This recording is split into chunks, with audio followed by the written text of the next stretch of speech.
España, el cuarto país más grande de la Unión Europea por población, tiene alrededor de 48 millones de habitantes.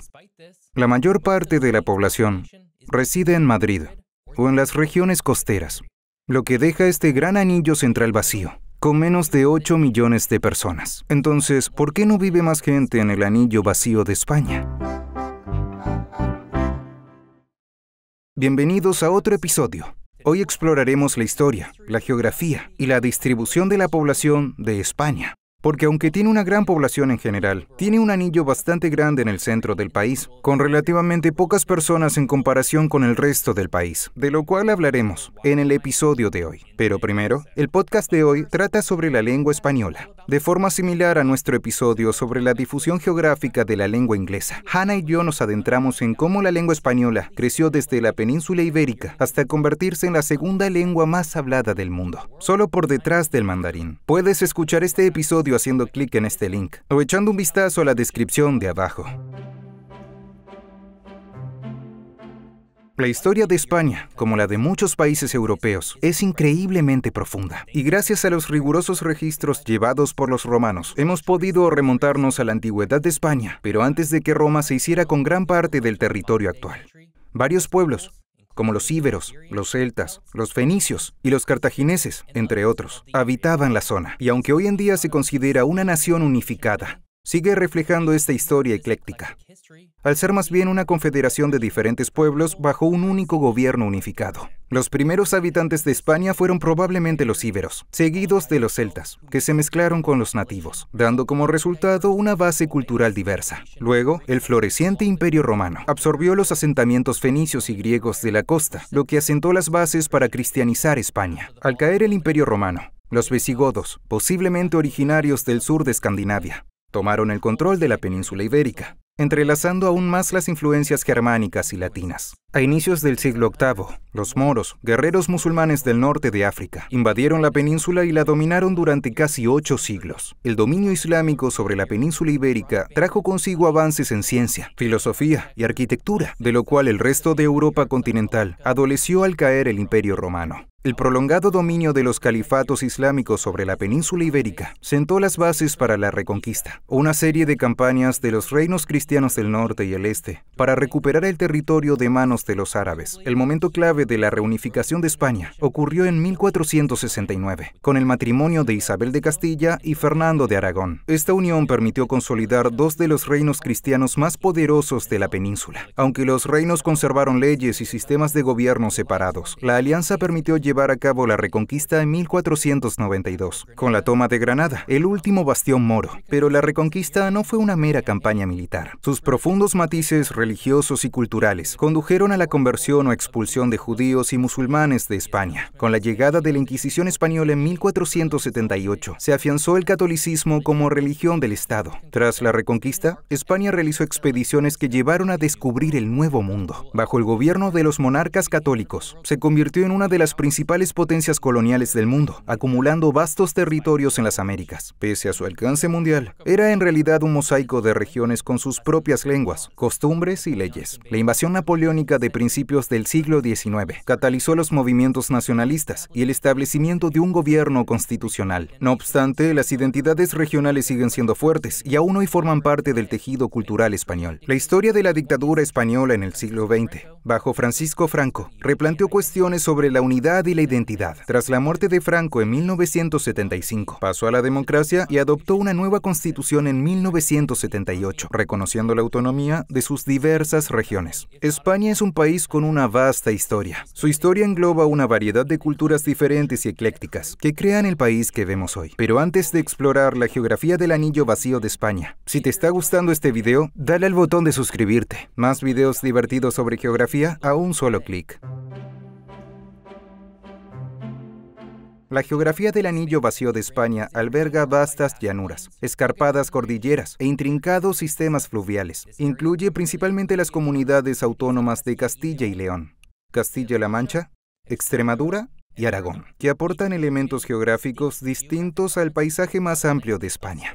La meseta central, una altiplanicie. Domina gran parte de Castilla y León y Castilla-La Mancha. Esta meseta está interrumpida por varias cordilleras, como el Sistema Central y el Sistema Ibérico. Su altitud varía entre 400 y 1000 metros, lo que influye directamente en el clima y la capacidad agrícola de estas regiones. La meseta se caracteriza por sus condiciones áridas o semiáridas, por lo cual es un lugar difícil para la agricultura extensiva. Sin embargo, también es una región de sorprendente belleza natural, con paisajes que van desde las llanuras onduladas a las colinas escarpadas. Extremadura, al suroeste, es el hogar del río Tajo, el más largo de España, y comparte características climáticas y geográficas similares con sus vecinos dominados por la meseta. Pero también tiene elementos únicos como la dehesa, un sistema agroforestal tradicional que mezcla encinas y pastos y sustenta una gran variedad de plantas y fauna. Aragón, en cambio, tiene una geografía más diversa. Alberga la parte central de la cordillera de los Pirineos, por lo que sus paisajes incluyen prados alpinos, picos escarpados y valles profundos. El río Ebro, uno de los más importantes del país, nace en esta región y aporta una dinámica diferente a su geografía, esculpiendo valles que son un terreno fértil para la agricultura. El clima de estas regiones centrales suele ser mediterráneo continental, caracterizado por veranos calurosos e inviernos frescos. La elevada altitud de la meseta y de las cordilleras circundantes suponen temperaturas extremas que, de otro modo, no se sentirían cerca de la costa.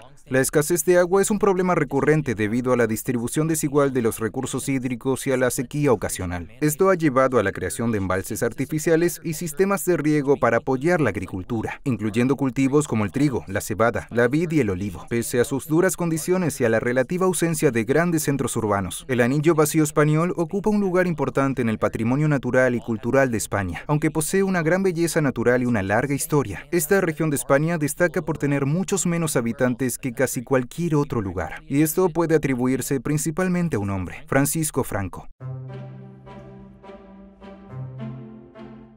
Este anillo vacío, por supuesto, no está vacío. De hecho, en esta zona en cuestión viven unos 7,7 millones de españoles, pero se trata de un área que comprende más del 50% de la superficie terrestre del país, lo que la hace muy poco poblada en comparación con Madrid o las regiones costeras de España. En Madrid viven unos 6,8 millones de personas en el área metropolitana. El problema de la despoblación en el anillo vacío de España, sobre todo en regiones como Aragón, Castilla-La Mancha, Extremadura y Castilla y León, podría atribuirse en gran medida al último dictador español, Francisco Franco. Y aunque la geografía y el clima son factores significativos, las decisiones políticas tomadas durante la era de Franco, que gobernó desde 1939 hasta su muerte en 1975, tuvieron un impacto duradero hasta nuestros días. Estas políticas destinadas a desviar población y recursos hacia Madrid y las regiones costeras contribuyeron a la desviación del desarrollo y la distribución de la población en el país, que dejó desproporcionadas, subdesarrolladas y poco pobladas estas regiones centrales. Francisco Franco intentó consolidar su régimen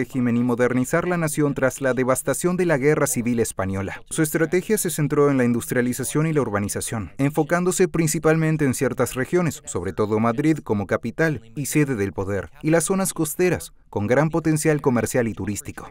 Las políticas de Franco fomentaron el desarrollo de infraestructuras, la inversión extranjera y el turismo en estas zonas, pero a menudo a costa del anillo vacío. Madrid, como epicentro político, atrajo tanto a los cargos políticos como a empresas e instituciones educativas. Las zonas costeras se convirtieron en centros de turismo y comercio marítimo. Esta concentración de inversiones tuvo un efecto dominó. Los habitantes de las zonas rurales y de las ciudades más pequeñas, incluidas las del centro de España, migraron a Madrid y a la costa, buscando mejores oportunidades. Los jóvenes en particular abandonaron sus hogares en el centro de España para buscar habilidades y conocimientos que solo estaban disponibles en los grandes centros urbanos. Esto provocó una fuga de cerebros que despojó a las regiones centrales de líderes potenciales, empresarios y trabajadores calificados, debilitando las economías locales y las estructuras sociales. La agricultura, que ya era difícil por la geografía y el clima de la zona, se vio aún más perjudicada por la migración de la mano de obra joven, la aridez de la meseta central y el clima continental extremo, hacían que los jóvenes consideraran la agricultura como una opción inviable. Esto condujo a un círculo vicioso donde la falta de oportunidades económicas incrementó la migración, dificultando el desarrollo de cualquier actividad económica en la zona. Después del franquismo, España se convirtió en un país democrático con un gobierno descentralizado, pero la tendencia marcada durante el franquismo resultó difícil de invertir. Las infraestructuras, la industria y la educación siguen centradas en Madrid y las ciudades costeras o cercanas a la costa de Barcelona, Bilbao, Valencia, Málaga y Sevilla, perpetuando la desigualdad económica. Incluso cuando España entró en la Unión Europea y su economía creció significativamente, la desigualdad y el desarrollo y la distribución de la población siguieron siendo un reto. España, que abarca la mayor parte de la península ibérica, es una monarquía constitucional parlamentaria, cuya capital y ciudad más grande es Madrid. El país se divide en 17 comunidades autónomas, con su propia geografía, cultura y a veces hasta su propio idioma. Estas regiones van desde Cataluña y el País Vasco en el norte, conocidas por sus fuertes identidades regionales, hasta Andalucía en el sur, famosa por su historia árabe y su cultura flamenca. Madrid, en el corazón del país, no es solo la capital política, sino también la ciudad más grande, con unos 6,8 millones de habitantes en el área metropolitana. Es el centro económico y cultural de España y alberga varios museos, parques y lugares históricos de categoría mundial. Barcelona, capital de Cataluña. Es la segunda ciudad más grande, con una población metropolitana de unos 5,5 millones, conocida por su arquitectura única, como la Sagrada Familia y el Parque Güell de Gaudí, y se ha convertido rápidamente en una de las ciudades más visitadas del mundo. Valencia, situada en la costa oriental, es la tercera ciudad más grande de la región metropolitana, con más de 2,5 millones de habitantes. Es conocida por su ciudad de las artes y las ciencias, sus hermosas playas y por ser la cuna del famoso plato paella. Le sigue Sevilla, en la región de Andalucía, con 1,5 millones de habitantes, conocida por su rica historia árabe, el baile flamenco y lugares emblemáticos como el Alcázar y la Catedral de Sevilla. Es una ciudad que captura la esencia del sur. Las regiones septentrionales, como Galicia, Asturias y el País Vasco, ofrecen un paisaje de contrastes dominado por costas escarpadas, verdes montañas y un clima más fresco. Ciudades como Bilbao y San Sebastián y el País Vasco tienen poblaciones pequeñas, pero son importantes cultural y económicamente. Bilbao, con su famoso Museo Guggenheim, se ha convertido en un centro cultural importante, mientras que San Sebastián es conocida por su escena culinaria. También están las Islas Baleares y Canarias, que son comunidades autónomas y grandes destinos turísticos, aunque no tan pobladas como las ciudades peninsulares. Islas como Mallorca, Ibiza y Tenerife atrae millones de turistas cada año, lo que impulsa su importancia económica. En total, más de 48 millones de personas viven en España, siendo el cuarto país más poblado de la Unión Europea, detrás de Alemania, Francia e Italia. El anillo vacío de España está sin duda ligado a su geografía física, pero más que eso, a su último dictador, Francisco Franco, que estableció en gran medida la industria en Madrid